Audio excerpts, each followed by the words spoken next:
the show. I Married Joan, America's favorite comedy show, starring America's queen of comedy, Joan Davis, as Mrs. Joan Stevens.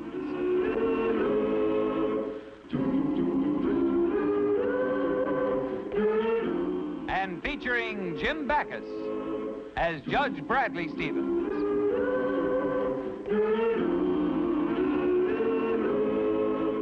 I Married Joan.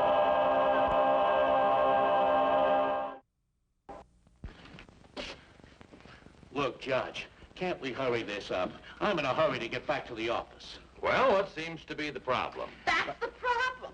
All he cares about is his business. Always got to get back to the office. Getting it back in the office. You see, Judge, a man works hard. For who? For her. She's always complaining. No matter what I do, she's complaining. If I don't work, she calls me a bum. She's always got to complain. Always something nasty to say. Even when I proposed to her, she said a nasty thing. What was that?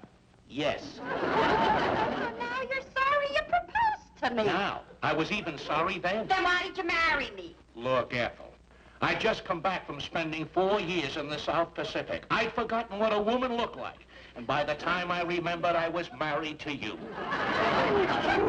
Please, please, please, Mr. and Mrs. Hobson. Even though these are my private chambers, the dignity of the court still holds. Marriage problems are serious things, so let's please try to discuss this problem rationally and calmly. Well, Judge, it was all wrong from the very beginning. I wanted a nice, big, glamorous wedding. He made me elope. I had my bags all packed for a honeymoon. He said he had to get back to the office. So what kind of a marriage is it when you don't even have a honeymoon? Well, I appreciate how you feel, Mrs. Hobson, but I think you're exaggerating the importance of a honeymoon. A glamorous wedding and a honeymoon are of great sentimental significance to a bride. But a honeymoon doesn't determine the success of a marriage, not one bit. Pay attention. That's what I've been telling her, Judge. As a matter of fact, my wife and I had as miserable a honeymoon as could ruin a marriage. We'd have been better off without one. Well, what do you mean? Well, let me tell you about it. We had gotten married and we checked into this resort hotel. Wasn't it a wonderful wedding? Oh, it was wonderful. Wasn't Lucille Reeves beautiful? Who? Lucille Reeves, my maid of honor. Tell you the truth, I didn't notice. You didn't notice her? No.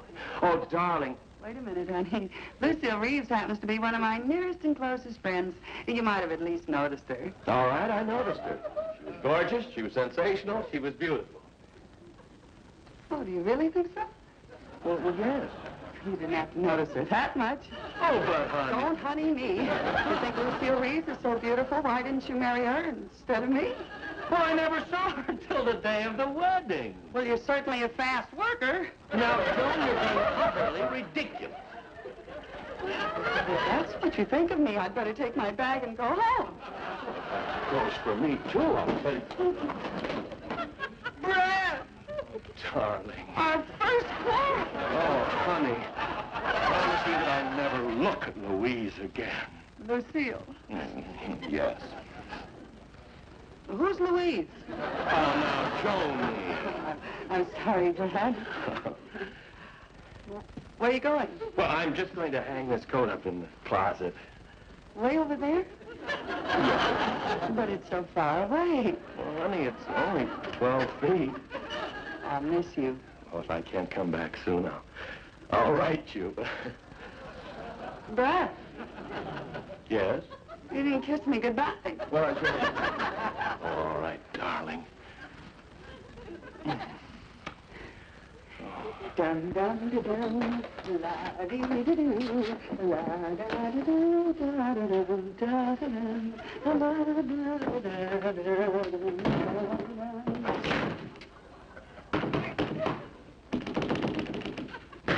Come in?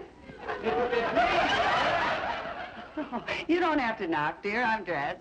I'm not knocking. I am locked in. Locked in? Oh, sorry, not that. Well, never mind. Just open the door and get me out of here. It won't open.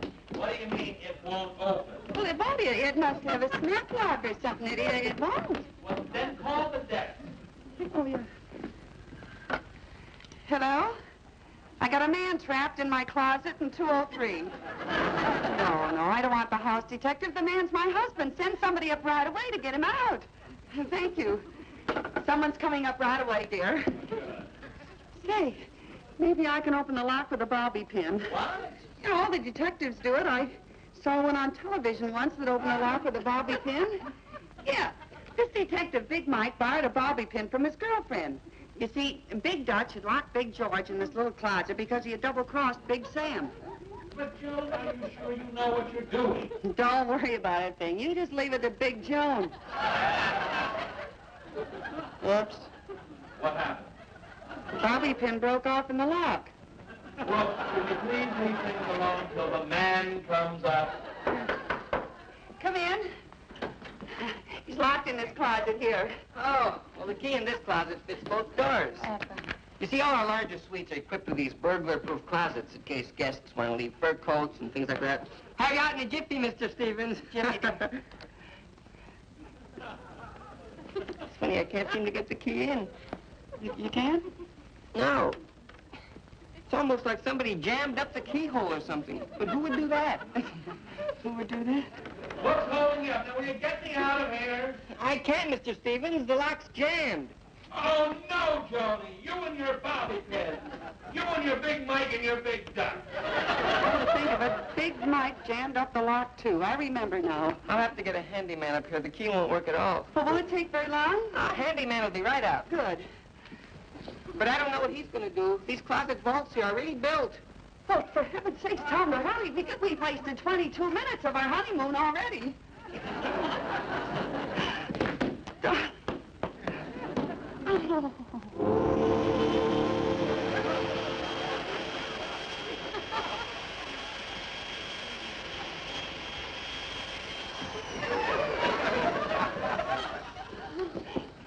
Are you all right, darling? Do you still love me? Lady, give the poor guy a chance to breathe first. Yes, Dad. Oh, I miss you. Oh, I miss you, darling. Are you sure you're all right? Sure, look. Oh. Oh, food. Thank heavens the poor darling hasn't had a bite since breakfast. Your lunch is here, dear. Oh, thank heavens, darling, I'm starved. I know.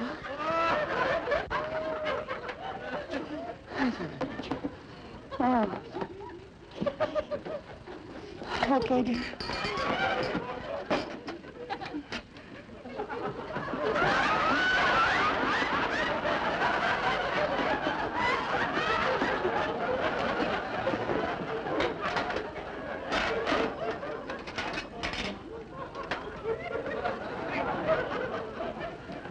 Here, honey.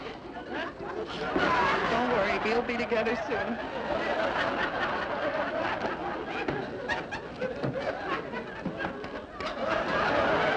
Would you like some olives? I'd love some. Okay.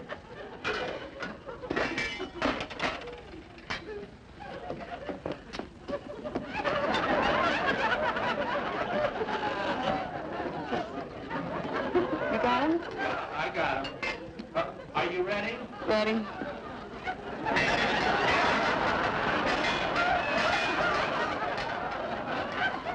Joni, is my pipe around anywhere? I'll get it for you.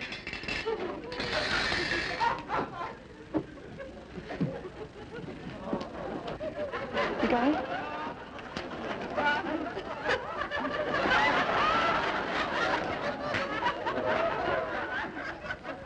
Ah, it's no use. We ain't getting anywhere. This closet was built to be burglar-proof, and believe me, we ain't as good as burglars. Then get some burglars. Well, we gotta do something. Yeah, we're on a honeymoon. Honey, are you sure you still love me, even though we've been hours apart? Of course I do, Angel. Oh, I can just remember the way you looked before you left. Your laughing brown eyes, your smile. Oh, Joni, stand. Lady, there's only one way to get him out. What's that? We gotta burn him out. Burn him out? I like my husband just the way he is. I don't want him burned out. Well, we're gonna have to get a torch and burn that lock off.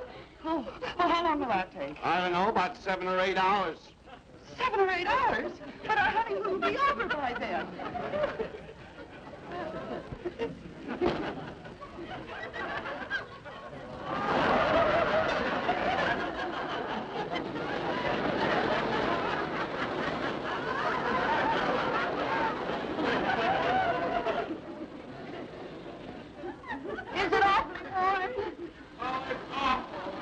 any better. Better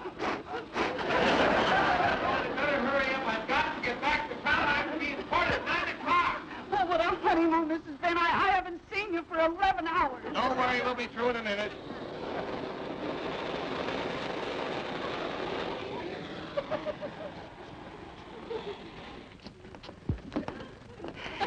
Can't you hurry? Ah, here we are. There you are. Brad, darling. No, I haven't got time for that. I'll get to court in an hour and a half, and it takes at least that long to get there. More important than us? Well, no, I got to get to court. What are you going to... You're going to leave now? I know, but business comes first, all right. Wait, Brad. That's the story of the honeymoon my wife and I had. And you must admit it wasn't very much. No, I'll say it wasn't. Nevertheless, we've had a very happy marriage. Well, maybe you respect your wife a little, but him, all he cares about is his business. You see, Judge, always complaining. Well, if I didn't complain, he'd never even notice me. If you didn't complain, I'd drop dead. Now, he tells me. No, please, Mrs. Hobson. Would you leave me alone with your husband for a few moments? I'd like to give him a few facts of life. With pleasure. It's about time. Mr. Hobson, you work in an office. Yes. Why? Why? Money, of course. Well, exactly. Now, that's your incentive.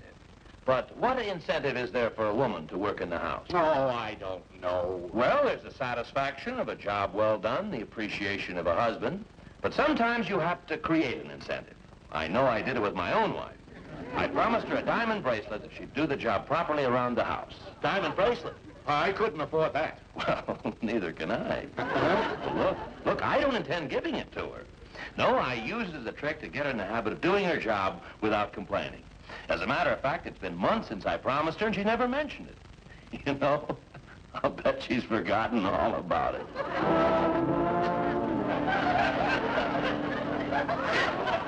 the 6 months are up today, Betty. Brad will be bringing me home a diamond bracelet tonight. What makes you so sure he'll bring it? Oh, Brad always keeps his promises. Haven't you seen his campaign posters? Re-elect Judge Bradley Stevens. Honest Brad. Always keeps his promises. Congratulations. Thanks, Betty. Gee, I can just see myself all dressed up in my diamond bracelet. And say, what goes with diamonds?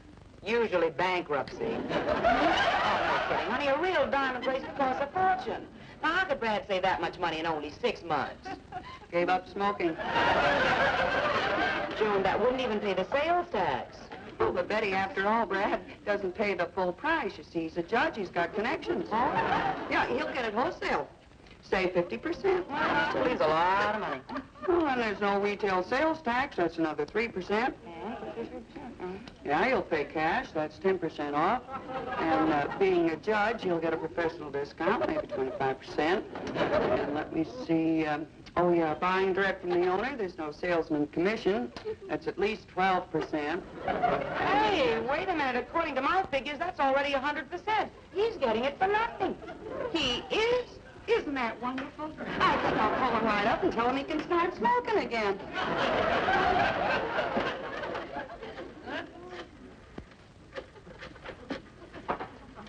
Hello, may I speak to Judge Stevens, please? Oh, he left early? Thank you. You see that, Betty? He left early. Had to stop to pick up the bracelet. Ah, Joni, how I envy you. That tightwad husband of mine. Getting $1 out of him's like pulling teeth. How can you say that? Didn't Henry buy you a beautiful new garbage disposal last month? Sure.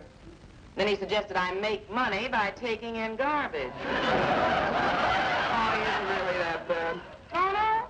How about the time we all went to Chasen's for dinner? Joni, anybody home? It's Brad. He's here and he's got the bracelet. I gotta have this place clean as a whistle. Well, help, kid.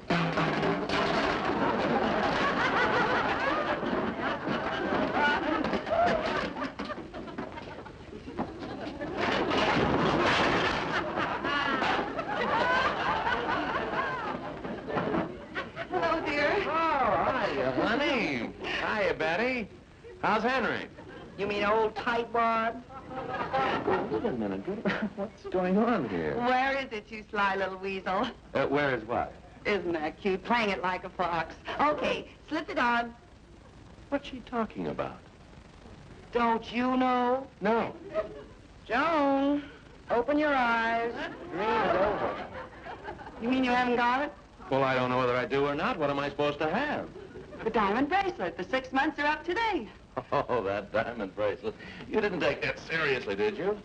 Well, I certainly did. Oh, that was just a device to show you that you could get on a schedule and enjoy the satisfaction of running the house well.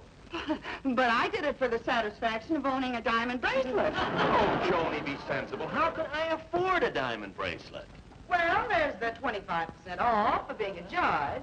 Oh, Brad, how could you? Well, Joni! You broke your promise to me, and you're running for re-election. Honest Brad always keeps his promises. Honest Brad. Where did you ever get a name like that? You probably stole it. Now, look, we haven't got time for arguing. We both have to get dressed. What for? The big political dinner at the Women's Club. And don't forget, I'm bringing the Andersons back here for some coffee. Oh, I was so excited about the bracelet, I forgot. Well, I'm not going. They are very important people and want to meet you. I'm not going. I'm mad at you. All right, then don't. You better have things ready when I get back here with the Andersons. How do you like that, Betty? He gets me to keep the place neat as a pin on a phony promise. I'm so mad at that Brad Fair. Take it easy. You'll never change his mind. And if Brad's bringing company back later, you better clean that mess up. Do you suppose I better get the vacuum? Wait a minute. He got me to be a neat little housekeeper on a dirty trick. Well, we'll show him. We. Come on, you and I've got a little work to do. I'm certainly looking forward to meeting your wife, Judge Stevens. It's too bad she couldn't have been with us. Well, she wanted to stay at home and tidy things up. She's so meticulous about the house. I know. My wife is exactly the same way. Oh, George. Well, you are, my dear. Oh, well. Ah, here we are.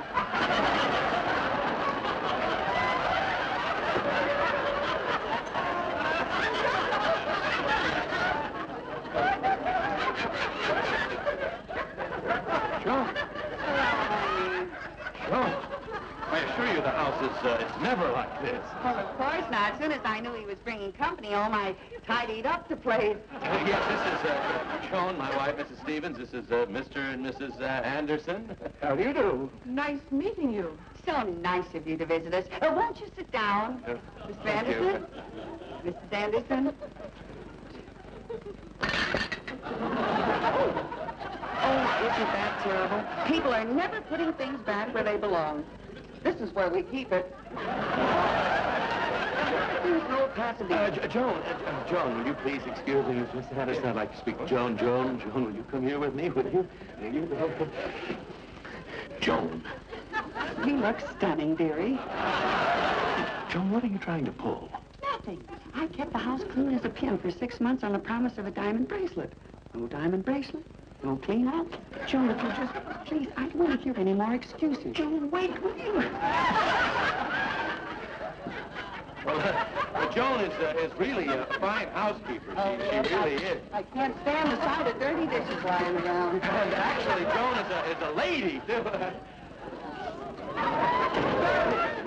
It's Betty, my next-door neighbor. Betty, I want you to meet the Andersons. Mr. and Mrs. Anderson. Hi, Anderson.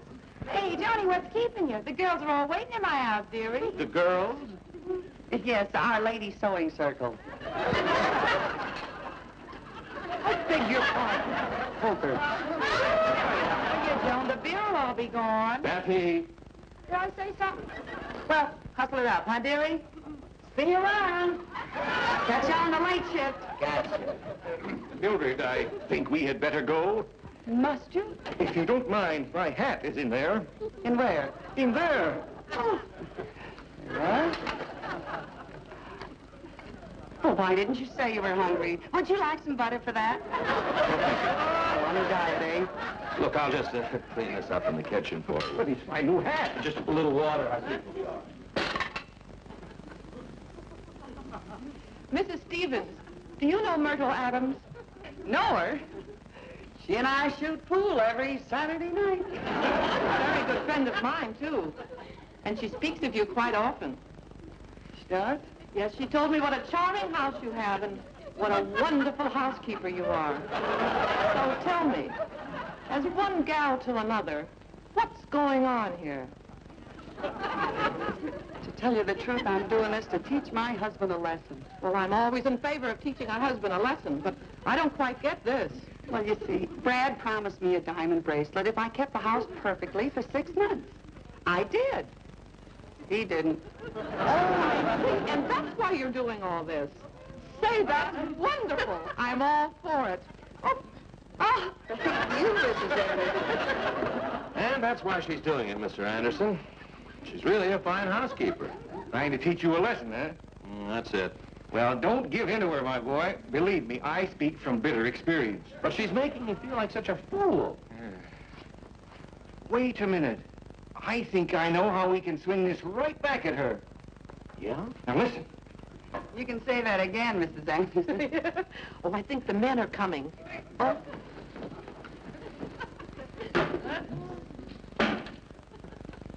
Well, here we are. Good afternoon. I hope you don't mind. A woman's work is never done, you know. Mine. I was just telling Brad, I think I've seen the most perfect little housewife.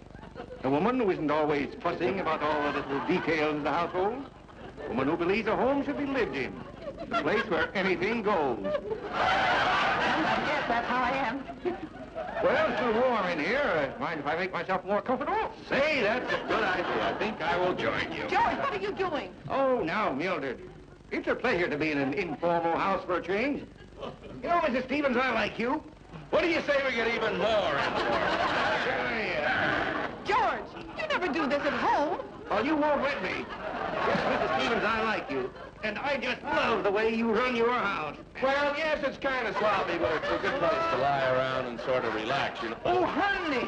Here, let me help you with that. There you are. Yeah. The peeling's on the carpet. Oh, they're on the carpet. Well, I'll take care of that. Yes, I will. Right over here. Here, Mr. Anderson. There we are. Fred, what are you doing? I am tidying up. Something went wrong. I'm afraid Now, look, Joni, you didn't have to go through all that. Oh, go away. No, I was wrong. I made a promise. Go away. Well, if you don't want the diamond bracelet I bought you. I don't care what you... You've got it. Oh, It's got a inscription on the inside. yeah. You're the most wonderful housekeeper in the whole world. Oh, Brad, I'm so ashamed. George, put your shoes on. And that goes for you, too, Bradley. And pick up those potato skins, darling. Take the things down off of the line, George. Fold them up, put them on the chair. Brad, get the vacuum cleaner, honey, and get up all that dirt. If there's anything I can't stand, it's a messy house.